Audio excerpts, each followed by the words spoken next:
এই জমিতে নাড়া গোছায় আগুন ধরায় দেওয়ার দৃশ্য এখন আর দেখা যায় না। কৃষক এই প্রক্রিয়ার মাধ্যমে জমিকে পরিষ্কার করেন। জমির সমস্ত আগাছা এক জায়গা দলা করে তারপরে আগুন ধরিয়ে দেয়।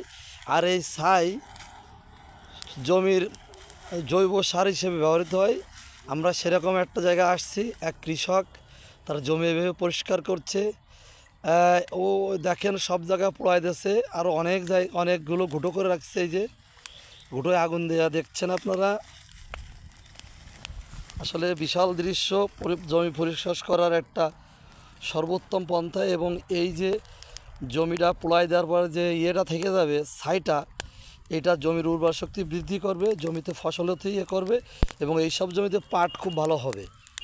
এইরকম গাদা গাদা করে রেখেছে কৃষক এই কাজগুলো করার জন্য। অনেক বড় জমি, আর একটা কৃষক ওইখানে জমি পরিষ্কার করে গাদা মারছে।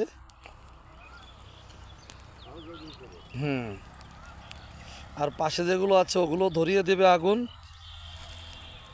এই দেখেন আগুনে পুড়ছে, আগুনে পোড়ায় জমি পরিষ্কার করা।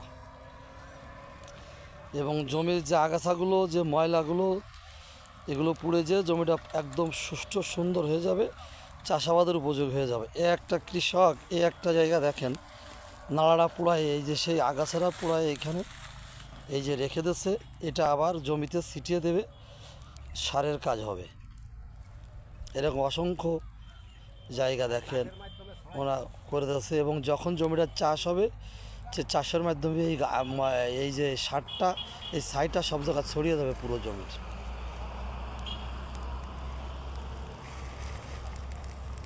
ওই দেখেন ওই যে কৃষক ওই জমিতে আগুন ধরিয়ে দিয়ে দিয়ে এগুলো পরিষ্কার করছে।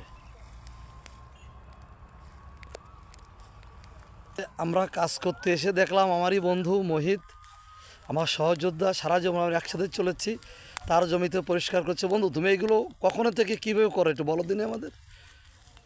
এটা অনেক দিন ধরে 7-8 বছর পড়েছিল। আমার আব্বা কিসের নিত না, আমাদেরও ডাকতো না, একা একা পরিষ্কার করার চেষ্টা করতো। আব্বা মারা গেছে, তা আমার অনুভূতিতে একটু জাগ্রত হয়েছে যে আমার আব্বা চেষ্টা করতো, কিন্তু জমিটা পড়ে রয়েছে, তাই সে আব্বার অনুভূতিতে আমি এই জমিটারে ফিরে আসছে পরিষ্কার করছে, তাই তো? পরিষ্কার করে পাট বোনার প্রস্তুতি চলছে। তা বন্ধু, এই যে তোমরা যে পোড়াই দিচ্ছে, এই যে এই ছাইগুলো কী হবে বলো তো? এটাই আসছে ওই ছড়াই যাবে ফিরে চাষে। এটা হচ্ছে পটাশ সারের কাজ করবে, পটাশ সারের কাজ করবে, এবং জমির উর্বর শক্তি বৃদ্ধি করবে। বৃদ্ধি করবে। ও, তা তোমার এখানে কত রকম জমি আছে? এখানে আছে 8 আর 14, মানে ওই 45 শত। 4500 জমি। তুমি এখানে কিসের চাষ করবা? এখানে পাট। পাট এখানে খুব ভালো হবে, তাই না? হ্যাঁ। আর এই জমিটা তো এর আগে মোটামুটি কোনো ফসলই হতো না, তুমি পতিত পড়েছিল, মানে জংলা পড়েছিল জমিটা। হ্যাঁ। এখন তুমি এই ওই কলমি টলমি ছিল, ওই ওই ওই কলমটা কি পরিষ্কার করে ফেলবো আস্তে আস্তে, তাই তো? ওটা আমাদের না, ওটা অন্য লোক। অন্য লোকের, তাই তো? আচ্ছা, তা তুমি এবং পাটে খুব ভালো ফলন হবে এটা আশা করতেছো। আসলে কৃষক তো এই দেশে অনেক কষ্ট করে, কৃষকের কোনো মূল্যায়ন হয় না।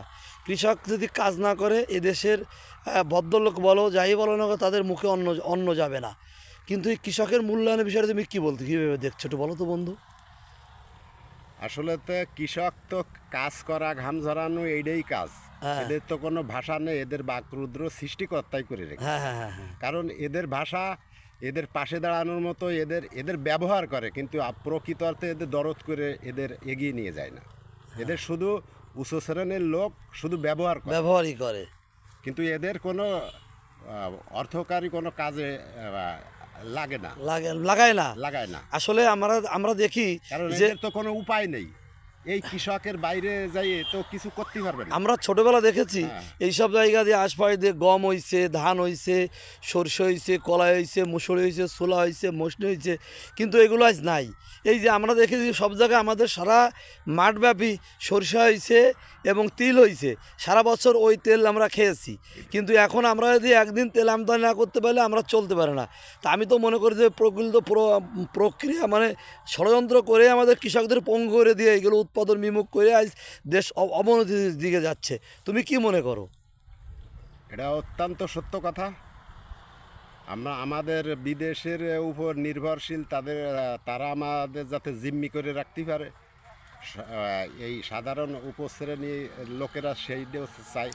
আসলে তো আমি দেখলাম সরিষা যদি হয়, যদি মসনে হয়, যদি তিল হয়, তাহলে আমরা ওই তেল তো সারা বছর খেতে পারি, আমরা তো আমদানি করা লাগে না। কিন্তু আমাদের কৃষকরা ওইগুলো আজ উৎপাদন করতেছে না, কৃষকদের নিরুৎসাহিত করছে বিভিন্ন। তারপরে যখন কৃষকের মাল দেওয়াতে তখন আছে একেবারে পানির দাম, যখন মহাজনের ঘরে চলে তখন আগুন হয়ে যায়। এছাড়া আরেকটা সমস্যা, এই বড় সমস্যা আছে এইটাই। তাহলে কৃষকের পণ্য ন্যায্য মূল্য যাতে পায় সেটা গভর্নমেন্ট নিশ্চিত করতে হবে, করতে পারে না, তাই অনেক সময় কৃষক ঝরে যাচ্ছে।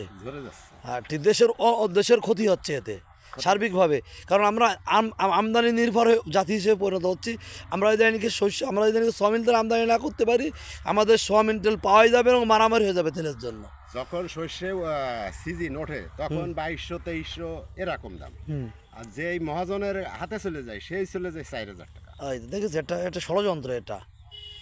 আচ্ছা বন্ধু, তোমার পরিচয়টা সুন্দর করে তুলে ধরো। আমি শামীম আতিক মহিদ, আমার বাড়ি উজিরপুর, নড়াইল পৌরসভা, 8 নং ওয়ার্ড। ধন্যবাদ বন্ধু, তুমি আমাদের সময় দেওয়ার জন্য তোমাকে অভিনন্দন। এবং তুমি কৃষিকাজের সাথে যুক্ত হচ্ছ জেনে আমরা ধন্য এবং গর্বিত যে আমাদের একটা বন্ধু কৃষির সাথে যুক্ত আছে। ধন্যবাদ বন্ধু, তোমাকে আবার দেখা। মানে অর্গানিক সমিতি আছে, কৃষি ভিত্তিক অর্গানিক সমবায় সমিতি, অবশ্যই তার উপর আমরা কাজ করব। তুমি সেখানে একটা অনেক বড় পোস্ট হচ্ছে আমরা জানিস, তারপরে আবার আমার দ্বিতীয় দিন আমরা তোমার কাজ করবো। ধন্যবাদ, তোমাকে দেখ করো।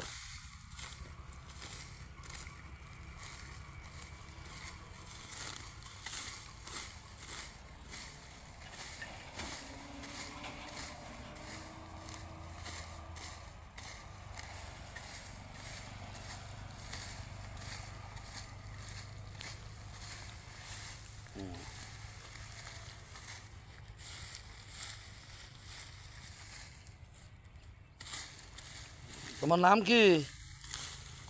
আমার একটু বলো, তোমার নাম কি?